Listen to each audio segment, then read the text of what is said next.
Hi, this is John Paul Mendoza, Dr. Speed Selling, and this is a special announcement before the Raging Verbalist 62 kicks off. Now, for those of you who have followed the Raging Verbalist over time, you know that I live by the precept that, well, Murphy always rides for free and kicks your ass on a regular basis. And during the recording that you're about to see, and that whole Zoom thing that we did and that you're going to see, there were some serious technical glitches. Now, you're going to see some flashing screens. So if you're kind of sensitive and potentially an epileptic or some other shit's going to hit the fan, then maybe you back off and you don't watch the whole thing. You also, there is a prize if you come back and accurately tell me how many times the anomaly took place.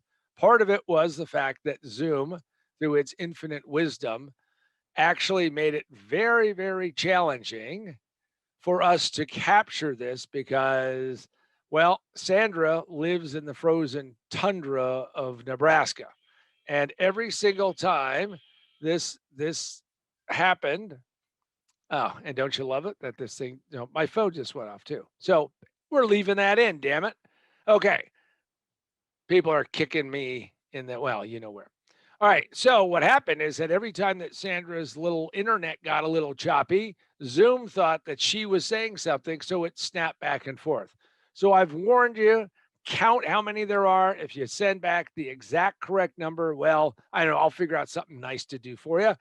But what I do hope is that you'll watch The Raging Verbalist and you'll find out that even though I wrote a book about remote work, even though I have spent a lot of time learning about remote work, that, you know what, there's going to be technical glitches. So get into a Zen state and just say, that's the way it goes.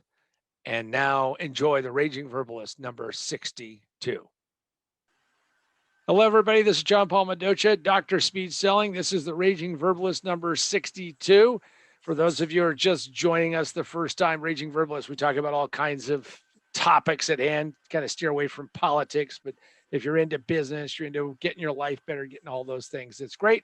As always, my lovely co host, the lovely Sandra. Hello, Sandra. Hello, how are you today?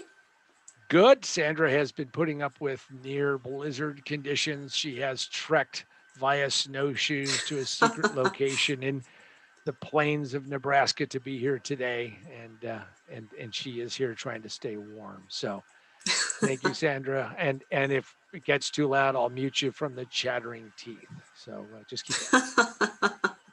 Anyway, for everybody, this is number 62, and for those you don't know, you can always go to the Facebook page, Position to Win book, and check that out. You can always ask questions. Sandra will pick them up and do that.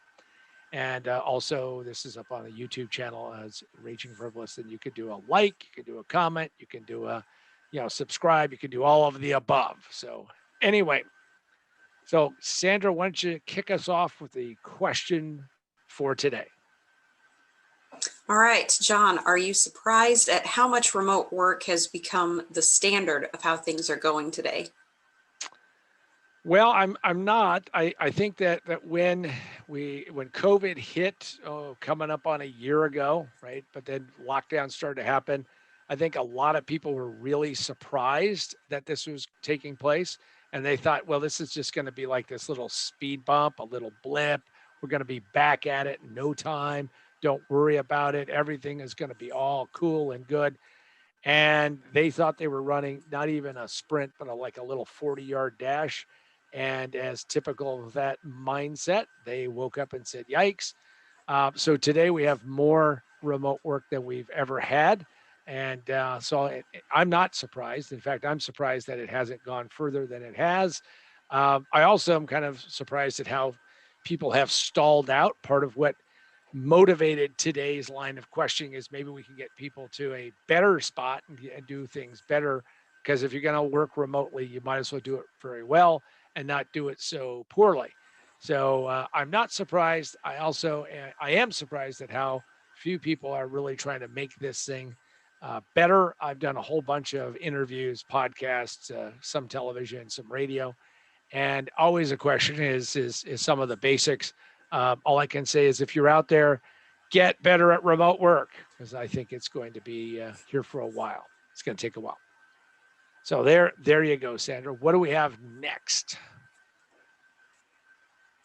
All right. When did you start doing remote work and why? So this is based in antiquity, that, and in some ways, I mean, I was always an early adopter, or maybe a bleeding edger, uh, which is to say, I would start doing things long before other people would. And in 1987, I got my first cell phone. And for all of you who bitch and moan about your cost of cell phones, we should probably do a Raging Verbalist about cell phones someday. I think we have, but we'll do another one. But anyway, so in 87, I had my first cell phone, and I discovered that I was working for this company, Mercury Computer Systems, and I had a really cool office. And this is one of those, executive suite kind of things. And I kept moving to better and better locations on this floor. They consumed the entire fourth floor, and it overlooked Ontario Airport. And the worst offices were the offices on the interior, and those really sucked. I mean, those were like little cubicles where you went in there and you went out of your mind. And then we had the window offices, and I had the corner office suite that I really wanted to do. And I was building my district office, and I had this really cool corner office, and it was great because I could look at the airport and I could do that. And I had, a technical person working for me and had another salesperson working for me. And it was absolutely really cool. And then a couple of things happened. One is I got got my cell phone, and now I'm on the cell phone, so I'm getting a lot of things done. The other thing is I was traveling a lot more, so I would literally land late at night and then drive 20 miles from the airport to home, and then crash out and then get up and then drive into the office. Or I ended up getting into what I call the office shuffle, which is I would box things up, carry them home, unbox them, rebox them, bring them back, went back and forth. And I moved into a new house. And when I moved into a new house, I realized that, hey, I'm in this new house. This is really cool. And part of buying the house, one of the motivations for buying this house is that it actually was pre-wired for multiple phone lines. Now, for those of you who don't understand what that means, since you're living in a voice over IP world, that was a big deal because most houses, if they had a phone jack in the house, it was like in the kitchen or in the living room. I mean, it was totally inconvenient. Now, of course, everybody was all excited because we had cordless phones showing up and all that. But anyway, so what I did was I had this house that had six phone lines wired throughout the house. It didn't have six jacks everywhere, but it had six phone lines. And I realized that I could take the lower part of my house and convert it to an office. And that's the office I'm still in today. And that office was better than the office I had. And the real motivation for it is that I didn't have to make that trek back and forth. I didn't have to enjoy Southern California traffic for just a non-trip trip. And what I really learned is that my productivity went up. It took me a while to build out the office, but I did it. Now, most of you who are out there who are being shoved into remote work, you don't have a workspace. Now, understand if you've seen the image that we put out there for this week. So if you've seen that image about what remote work and what we're talking about today, is that if you see that, that is actually Esther Dyson's office. And when we pulled this together, and we found the image, and Sandra pulled together the meme, and I showed that to my wife, the first thing she said is, "Really, that looks like your office." Now you wouldn't know it because I have this beautiful green screen, and of course we block that off so people can't see that, and that's like a really important thing, and so that's good. We're good. So I did it in 1987 and never looked back, and actually over the years have built out this ability to do this, and I am just absolutely convinced that remote work, I knew it was going to be the future, and because of that, every business that I ever touched as a consultant from that point forward is I started working to help them do virtualization. Because here's what happens in a big way is that people will say, hey, work from your house, but there's no infrastructure put into place. So that that's a big issue. So that's when I started. And the reason why is I got tired of making essentially a 40-mile round trek to go to my office. Now, for all of you who are going 40 miles, that's insane. Well, understand in Southern California, that's just part of the gig. It's part of the morning, part of the day. So that's that. All right. So Sandra, what is the next question? And speaking of fun with technology, Sandra appears to have a little bit of technical challenge. So we'll see if she can get in here quickly with a question so I can just keep marching and motoring on. So Sandra, what's the next question before the internet gods deem you unworthy in that frozen ice palace? All right. What has happened since you wrote the book, Remote Work for a Better World? So for those of you who don't know or just joining us the first time, is that last year came out with not one but two books. People had been telling me forever that I should write a book, and my co-conspirator, co-author, and business partner, Gabe Batista, and I worked really hard, and we came up with the first book, which has been out there. And while we were, in fact, and there I'll show you this way everybody understands what we're talking about. Is that while we were working on the launch for most businesses fail in the first 5 minutes. It just takes them 3 to 5 years to find out, position to win, or to figure it out, or whatever you're going to end up doing. While we were doing that launch, the whole world was just like imploding. It's like watching when they blow up the building, and they show it, and all the the charges go off and the building goes whoosh. Well, that was our book launch. So in 17 days, assembled a team of experts, and we put together Remote Work for a Better World. And what happened is that we put together this really with the belief that we knew a lot about doing remote work, because again, every person that I was working with who are co-authors on the book, all of us had to deal with being remote. And of course, my business partner said, John, you know a lot about remote work, because not only did you do, and how have you done it for yourself, but you've done it for lots of clients. And many of them said you did it for us and you helped do that. So here's what's happened since we wrote Remote Work for a Better World. By the way, it's still available on Amazon. It is only digital. If you have a mindset to say that, John, some of it has gotten a little tattered and aged a little bit, you're absolutely right. We probably need to do an update. Have not made money off of this thing, people. So just understand that. I mean, but what we have done is we've got some publicity. So maybe that's just the nature of the way we do it today. But I can tell you that what has happened is that the world absolutely needs to get better at doing remote work. I do not see this as just a little distraction. This is an absolute movement. It's gonna continue going forward. The tough part about it is that most people have now run into it's called Zoom fatigue. They've called all kinds of other things. We have Zoom bombing, where people come in and do inappropriate things. And, Zoom has had to change. But of course, like every good software company, documentation is not even optional. It's just, hey, we hope you figure it out. And if you do, that's great. But if not, hope your credit card clears. So what's happened since that is that now Zoom has become a noun, a verb, an adjective, a floor polish, a dessert topping. Zoom is everywhere. And also the fact that some people are getting better at it and learning how to do it. And that is a critical part. So hopefully the book has had some level of helping.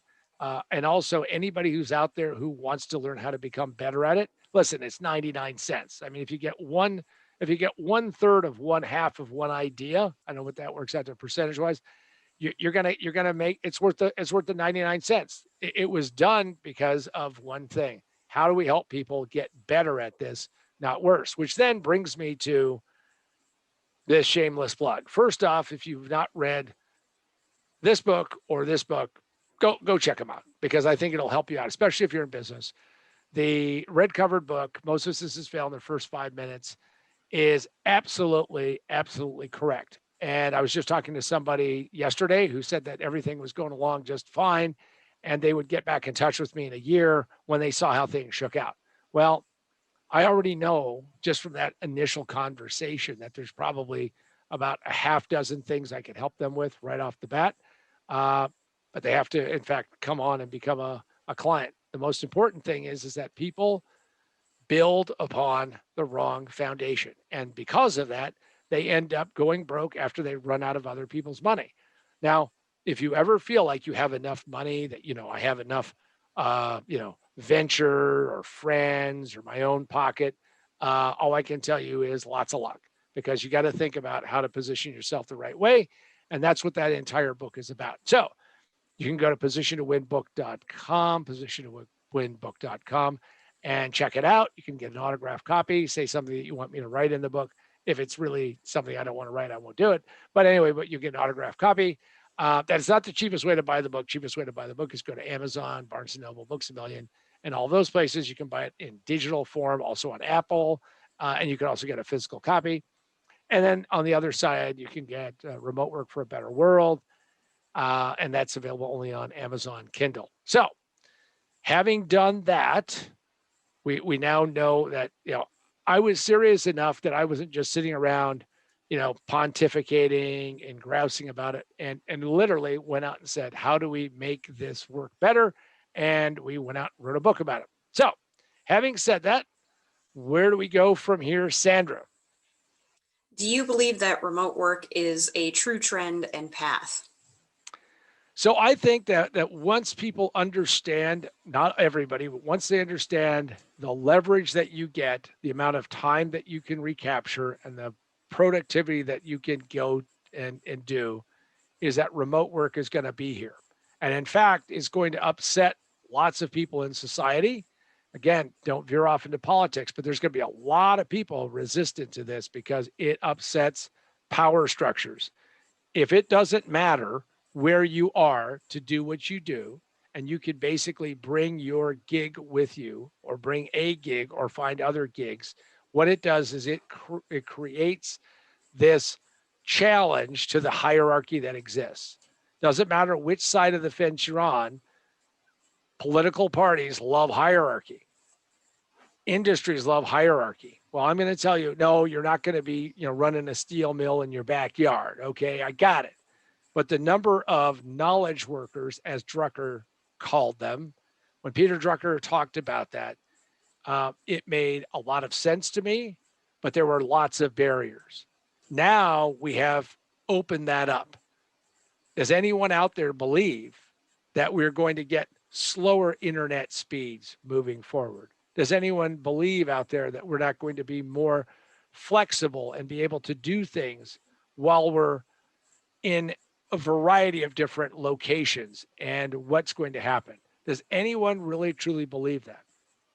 See, that the path forward on this, and why I believe it is going to be the true path, is that if you go out and you rent a big building and you pay that overhead, I had a very simple expression that I developed when I was in the finance business and saw people who were buying buildings and buying things. And that is that, you cannot eat overhead, but it will eat you up. And in fact, that's going to be the big push. If I have somebody who's in a remote, if I have a business, I have somebody who's in a remote sales office, and I can build out their infrastructure for a trivial amount of money, it's not even funny. When I had that nice corner office suite that had room for 3 people, we were paying in $1987 about $1,300 a month. Today, it probably would be about $1,500 a month, maybe more, maybe it'd be $2,000 a month. But all I'm going to tell you is that wasn't a premium Class A property that, it just keeps going up and up and up. When you see how many vacant office buildings there are, somebody should be a little bit worried about what these things look like. And the reason for it is that once you untether from this construct that one must have this office space, not saying you don't need a space, I'm saying you need a space. You need to actually build and hone your space. And this is where, builders of homes, interior people, I've not met a single person in this journey in the last year or even before who understood what you need to do to build an office in your house, because you have to figure out how to do it. Because if you don't, what you end up with is you end up all kinds of screwy ways. In fact, we probably should do, Sandra, an entire Raging Verbalist about the number of people I've met who are very successful and how they use TV trays to go out and do their work. Yeah, that would be me also. But literally, from a power couple that had 3 television shows on, to a really good friend of mine who's an internet guru, to one of the best copywriters I've ever met. I mean, you judge people by the TV tray that they have. Maybe we should do that. But yeah, I believe that it is going to keep moving forward. It's going to keep taking place, and it is a trend that we're not going to see stop. In fact, I think it's going to even become more pronounced, assuming we don't have the big hierarchies try to stop it. And in fact, today we have lots of that going on. But I think it is, as the saying goes, the ants will overwhelm the picnic. All right, what's the next question? All right. How does one increase productivity doing remote work? Well, that is a good question. Let's think about. Oh, here's the answer. What you have to do is you have to make sure that you get your mind straight.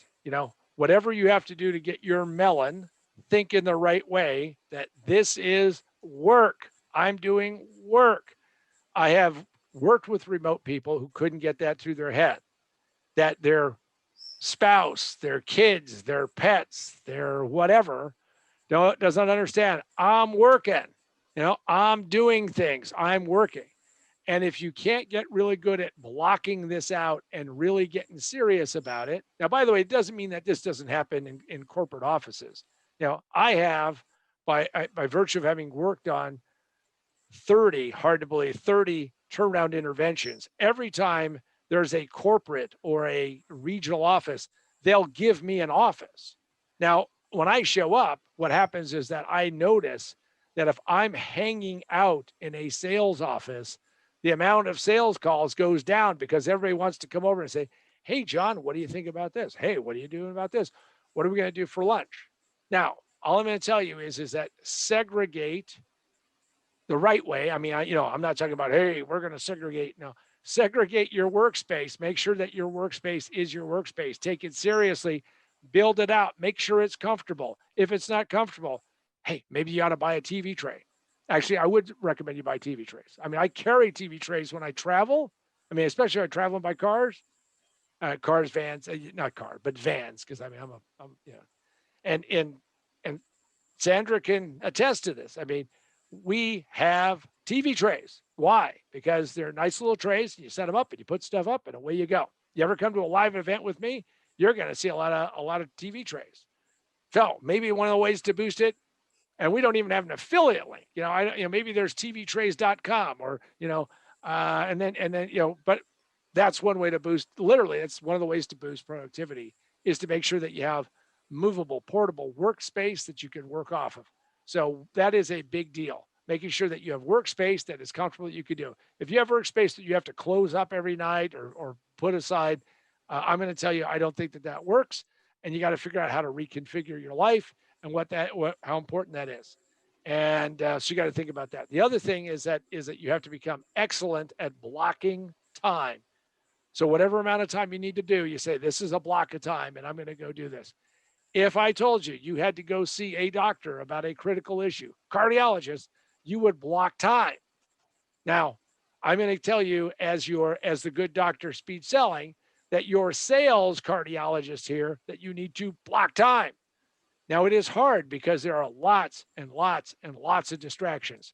And so you have to figure out how to, become, go watch the movie The Exorcist. And boy, if you're scared, sleep with the light on or something. But go watch that because you have to use those kinds of powers. You need to use those kinds of powers in holy water to make sure that you block your time and make sure that you do that. So number one is TV trays, or actually a workspace. Number two, 1A is a TV tray. Number two is make sure that you get rid of the distractions as much as you possibly can. And number three, and this is going to be like the most important one, is that you have to get yourself psyched up. You have to get yourself pumped up. You have to, you're that person. Put notations around your house. Do those things. Make sure that you have a way to get inside your head and make yourself more aware of what you have to do. You do those three things, and you're going to see actually three and a half things, or maybe it's almost four. But you do those things, and you will see more productivity. All right, what's the next question? Will we ever go back to the way it was? So, if you've ever heard that really sappy Barbara Streisand song, "The Way We Were," and I mean, if you've heard it, I think it's been banned by the Geneva Convention as being too torturous to play to captured terrorists and stuff because it is like sippy sound. But you know, if you ever are looking back and saying that we're going to go back to the way it was, the answer is, I think absolutely not. And this is what scares the living daylights out of, and I keep calling them hierarchies. It scares people in a very big way. See, once you have the flexibility and the ability to innovate and that freedom to get things done, you know what you discover? That you don't need to have some of the things that you had before, that you can actually get more stuff done, that you can actually become more productive. But more importantly, is that you can actually find that you like what you do better. I have yet to find people who hang out in a cubicle group. I mean, call it the Dilbert Cube, call it whatever you want to call it, who go, yeah, I can't wait to get back. Now, some people do, but study after study has shown that productivity has increased even as unevenly distributed the efforts have been for remote work. We were thrust into it. We didn't think it through, but there's a lot of innovation that can happen. So I don't believe that we're ever going back to the way it was. And I think that there's lots of dislocation that's going to take place because of it. And the reality is that you have to decide how to make yourself more successful. So once you take on the idea that your career, your business, your life is your own, and that we get to where we get to because we make choices and allow things to happen, and don't think that I'm talking about this from some theoretical standpoint. I'm talking about having been a guy who's like gone up and down several times, splat, splat, yay. But I'm going to tell you that what you have to do is you get the life that you know that you want, and you get it by making the choices that you make. Not always easy, not always going to be fun, but my belief is that the part of remote work and getting really good at it is that what you'll find out is that you will have a better life and a better way to go. So am I a believer? Absolutely. I don't see any other way in today's world where you could hire the best talent anywhere, and have them come and join your team, even if it's just for a little bit of time. Previously, it was how do we convince them to move to wherever? Once you remove that distance problem, you change what you can fundamentally do. What I hope you have gotten from this Raging Verbalist number 62 is not only is remote work out there, not only has it happened, but in fact, there are lots of things you can do. If instead you're trying to run out the clock, get a vaccine, hopefully we're all going to be coming back together. I'm going to tell you that if in fact we want to achieve certain goals in our life, that becoming really proficient, becoming really good at remote work is going to be a very important step for that success to take place. And what I hope for you and all that you work with is that instead of finding the things that don't work, find the solutions to the problems that you need to do. I know that over the 62 Raging Verbalists, have we gone through a learning curve? Have we white knuckled it? Have we as it is affectionately known, crapped out, had problems? Absolutely. But every day or every time that we do this, I believe that we're making yet another step forward. And at some point in time, and this is the cool part about technology, at some point in time, you go, wow, look how far we've come in what little amount of time that we've been doing it. And with that, I just want to thank you all who have come on live. If you're watching on YouTube, remember to hit that like button so that way the algorithms start finding us. Subscribe so you can come and hear me rant and rave, and of course, see the lovely Sandra in the frozen tundra right now. Go onto the Facebook page at Position to Win Book or go to positiontowinbook.com. And if you do that, you'll get some really good ideas. And hopefully, what you'll do is you'll find out that the career, your life that you've always wanted is worth living because this is the only one that you have. So make sure that you make the most of it.